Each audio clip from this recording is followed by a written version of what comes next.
Mark Ryan, this is Super Review, and this is the Kiwi Ears Quartet.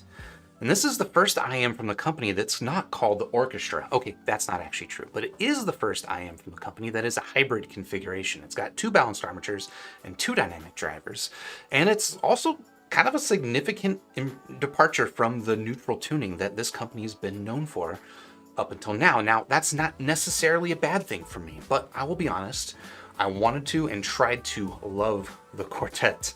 But this IEM's not really for me. That said, it might still be for you. So now, the asking price is about 110 bucks, and that puts it up against some pretty stiff competition with some other hybrid IEMs. And for the past few weeks, I've been listening to the Quartet, comparing it with those other IEMs, and I'm ready to let you know what I think about it so that hopefully you can make up your own mind about this IEM. All right, so before we get into the review, a quick shout out to Linsol for sending this IEM for review. If you want to check out the Quartet, I got it linked in the description down below. And also just this is a live review like all my other reviews. So if you're here now live and you have a question about the Quartet that I neglect to answer, it happens.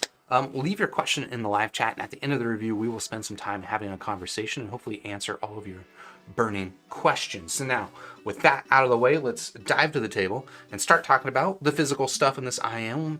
Then we'll get into describing the sound, what I like about it, what I don't love about it, and then we'll bring in some competitors for some head-to-head competition. All right, so what comes inside the box of the Quartet? First of all, this is the box, and I gotta say up front, this is a handsome box. If it's not totally coming across on video, the theme here is purple, and I'm here for it. I dig the purple a lot, and that's going to carry through into the IEM itself. But let's first start talking about the accessories package. So what you get inside the box is you get this little carry case. I think this is the same carry case that they included with the Orchestra Lite. It is, you know, nothing special, I suppose, but it is, what I like about it is actually this, it's kind of, you know, it's lightweight, this flat. You could fit this thing into a pocket pretty easily, and that's not true of a lot of IEM cases. So I dig that. They also include a plethora of ear tips. They've got 3 different styles of silicone ear tips. Let's punch it in on these. I gotta be honest, I didn't play around with these too much. There's not a whole lot of difference between them in terms of physical attributes. It seems like it's mostly about the color, but you might find that they fit you a little bit differently, and I think that's nice that they include all those options, because honestly, when it comes to fitting tips, I really do think that just having a nice collection of tips is the most important thing, rather than having the absolute best tips, because the best tips are going to be the ones that fit you. Now, there's one other thing here. I actually don't remember if this came in the box or not. This came with an IEM recently, and I think it was this IEM because it's quite necessary, as we will see in a little bit. But this is basically a SIM ejector tool, but it is useful for operating the switches that are on these earpieces, which we'll talk about in a little bit. Apart from that, well, you get the IEM itself on this cable, and as you can see, the behavior of this cable is actually quite nice. It's thin, it's lightweight, and those are attributes that I quite like about it. But I don't know, I think it looks a little bit cheap, and mostly I think that comes from just the way that the plastic ear hooks up here kind of interact with the black plastic. I don't know, maybe I'm being picky, but it's a decent cable. I think for 110 bucks, it doesn't quite feel nice enough. It feels like a cable that would come on a cheaper cable or a cheaper IEM, but it is, again, nonetheless, actually still a good behaving cable. It's got a nice svelte Y-split, which I like. It's got a very functional chin slider, which I like, and it is a standard 2-pin cable, so you can swap it out for another cable if you would like to. But again, behavior-wise and comfort-wise, there's not really anything deficient about this cable. It's mostly just, you know, what do you want for your aesthetics? And I've seen some people, and in fact, I think it was Adrian on the Discord server, hooked up his Quartet with a purple cable, and that was a pretty good look. It would have been kind of cool to see if they would do that from the factory, but whatever. Let's now talk about the earpieces on these IEMs, which, in contrast to the cable, which I think, you know, feels a little bit ordinary and maybe a little bit budget, I think these earpieces look freaking gorgeous, okay? They are, you know, kind of a lightweight plastic shell with a semi-custom shape, if that's not completely coming through here. I'll show you the nozzles there, because I know people like to see the nozzles on these IEMs. I would say that these are pretty modest sized nozzle with a little bit of a lip to hold on the ear tips. And as you can see, I'm using SpinFit CP360s, but that's just because these are what happen to fit me. But yeah, what I really like about these earpieces is not just the shape, which we'll talk about the fit, which is phenomenal on these things, but the look on this thing is just this unique purple and black coloring. It looks like it's painted from the inside. I do think that's what's going on here, but I don't know. I can't confirm that, but I think it looks great. And I don't know, maybe I would love to still see something a little bit more differentiated in the outside apart from these really large Kiwi Ears logos, which are symmetrical on either side, right? It's just basically the same thing. I'd like to see a little bit of mixed up there. I do think this is like probably their best looking IEM. I think it looks pretty great.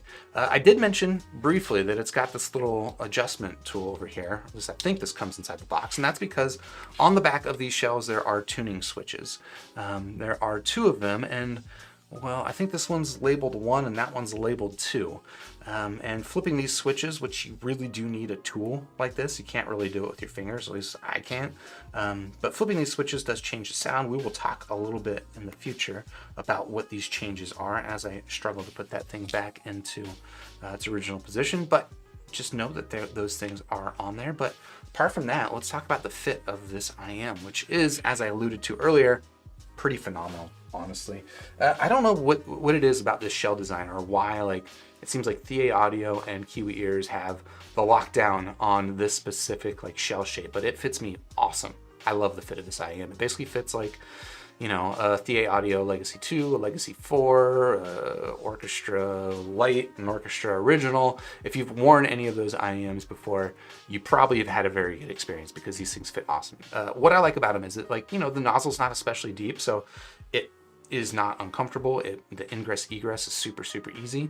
The fit stability is fantastic because it is semi-custom molded and it fits my ear perfectly well. Whether or not that's going to be the case for you, unfortunately, I cannot predict. But for me and for a lot of people that I've talked to, this shell shape is actually pretty fantastic. The one thing that's maybe slightly different about this shape versus some of those other IEMs that I mentioned, and I haven't actually pulled out calipers to confirm this, but I do believe that it's a little bit thicker. Let's the depth of this IEM is a little bit deeper, I suppose, just front to back here.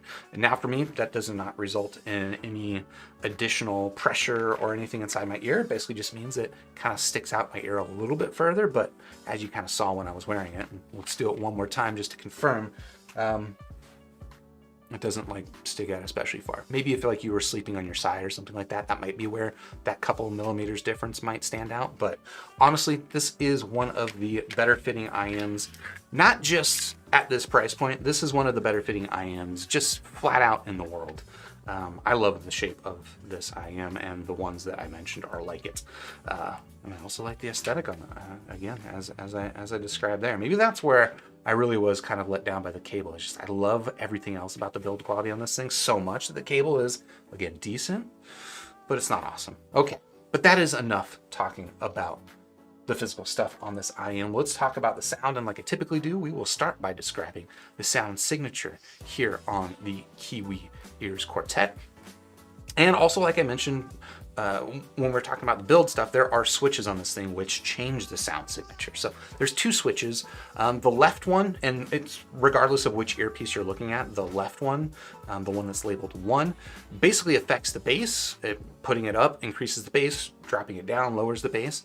And switch number 2, it increases kind of like the upper mid-range, basically from 1000 hertz and above. The upper mid-range and the treble go up a little bit if the switch is up, or they come down a little bit if the switch is down. So you can see that you can kind of change the sound signature depending on how you like it. Now, there are 4 total settings. I gotta say that the both switches up and both switches down settings sound pretty similar.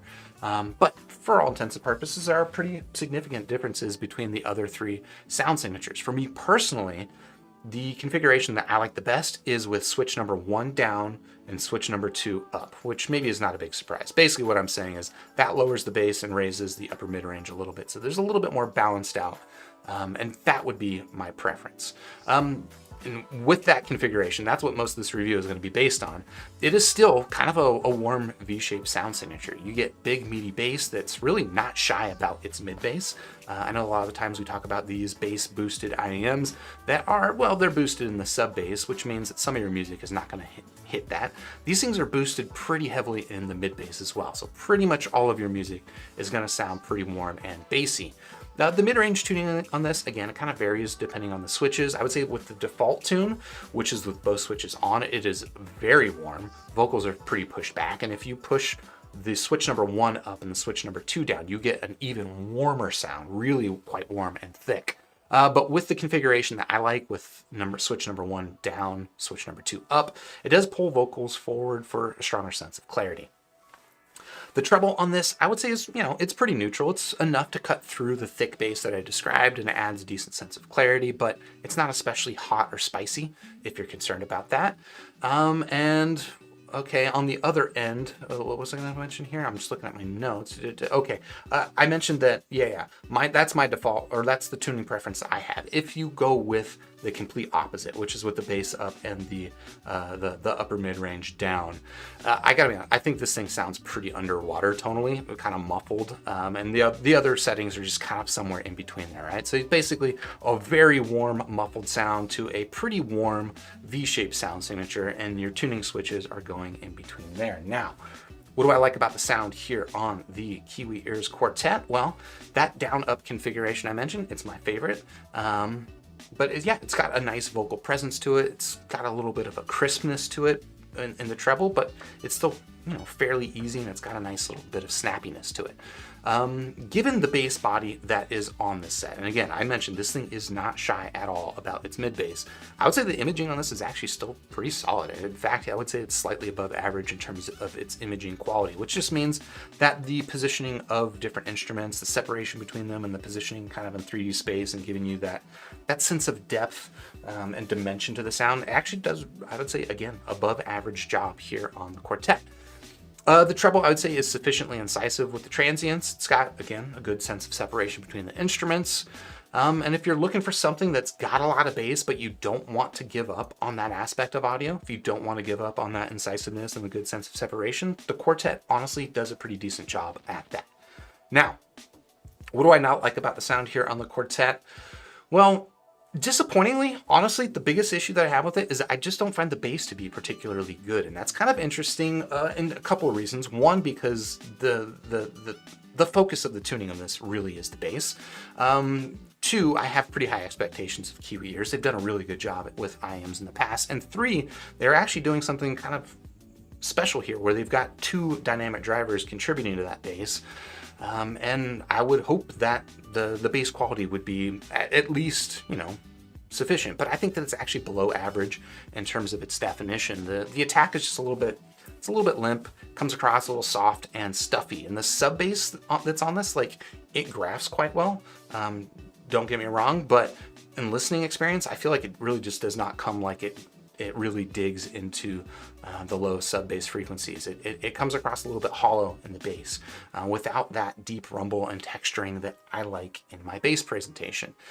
And while the down up configuration I mentioned, keeps a sufficient level of vocal clarity, the top end can still kind of come across a little bit dry or dusty. I don't know. It's just a mild character quirk that I will mention there that kept me from, even though it is pushing the vocals forward, still keeping me from loving them a lot. So those are my general thoughts here on the Kiwi Ears Quartet.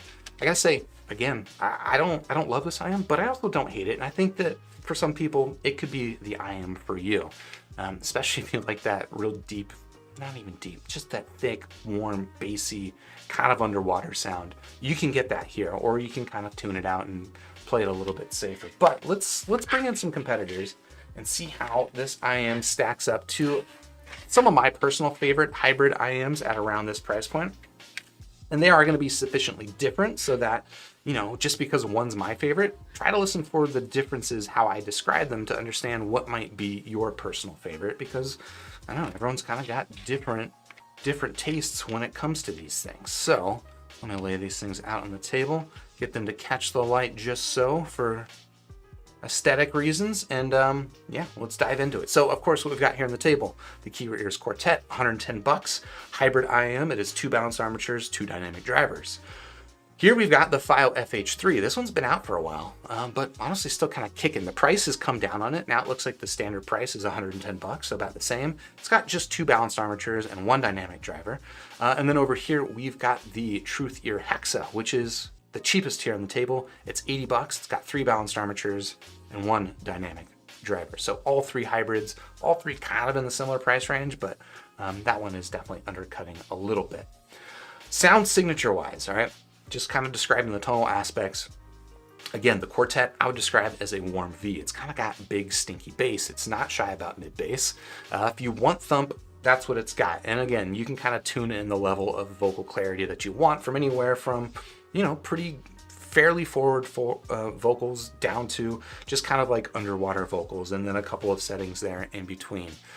The File FH3 in contrast is, I would describe as kind of like a bassy neutral. It's more mid-range focus for sure than the Quartet, but it really does have heaps of sub-bass rumble. It's less of the mid-bass emphasis than what you're gonna get here on the Quartet, and that just kind of means things like kick drums, right? They really hit in kind of that mid-bass frequency area, and you're gonna get a lot more presence and oomph from that kind of stuff here, whereas like that really deep, you know, electronic sub-bass rumble is going to be more emphasized here on the FH3.